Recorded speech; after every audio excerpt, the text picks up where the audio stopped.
Okay, so if you need to move rope or store your rope, you're going to want to coil your rope. And so we're going to do what's called the mountaineer's coil. I'll show you how to do that. It's pretty simple. What you're going to do is you're just going to coil your rope up,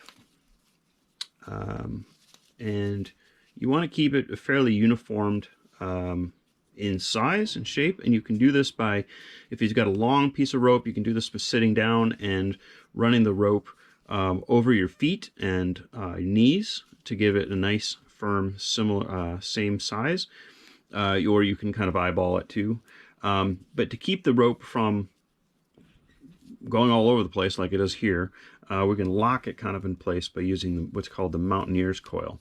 Now if we saw the whipping video, you saw that what I did to lock the coil on the whipping is the same thing. I'm going to take the end of my rope, I'm going to create a bite, and then I'm going to take the other end of the rope and I'm going to wrap it around the whole entire coil and go around a couple times. And then when I get to the end,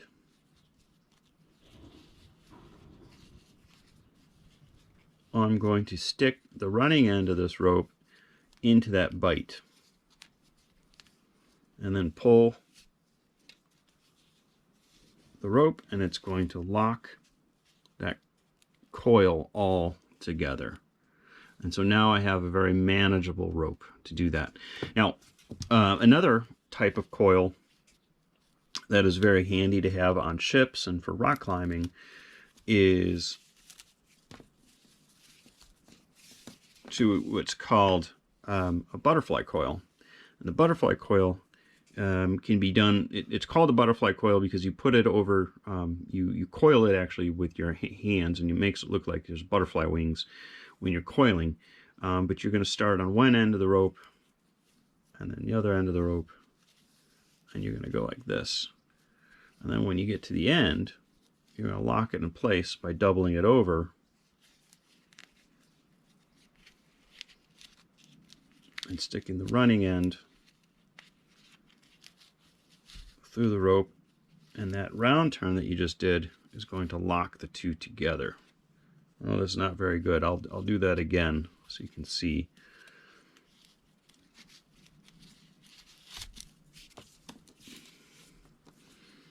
So I'm going to put a bite on the rope at the top, a bite at the rope at the bottom, a bite at the rope at the top and the bottom. And so it's just going to go back and forth, back and forth.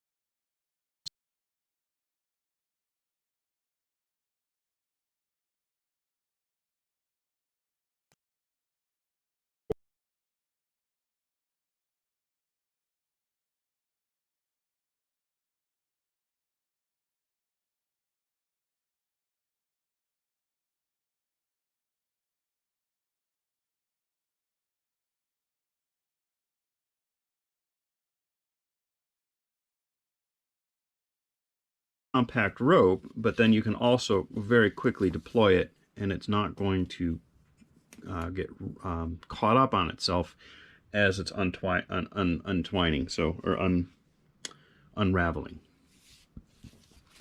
So another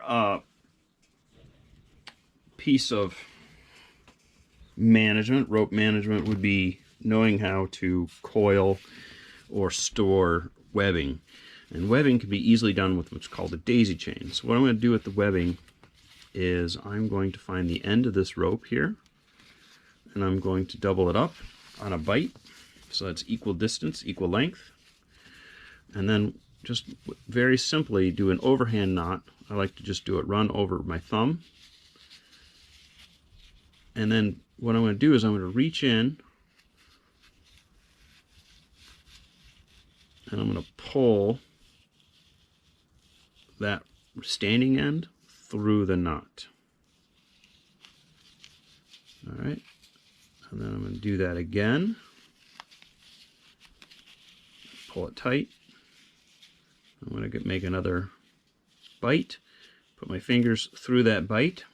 Grab the standing end and pull it through, and keep doing that until I get to the end of this webbing. And then the last one, pull it right through. Now This webbing's not going to go anywhere. And when I need to deploy the webbing, I just pull out that last loop and it all comes undone. So that's some very quick ways in which you can manage your rope.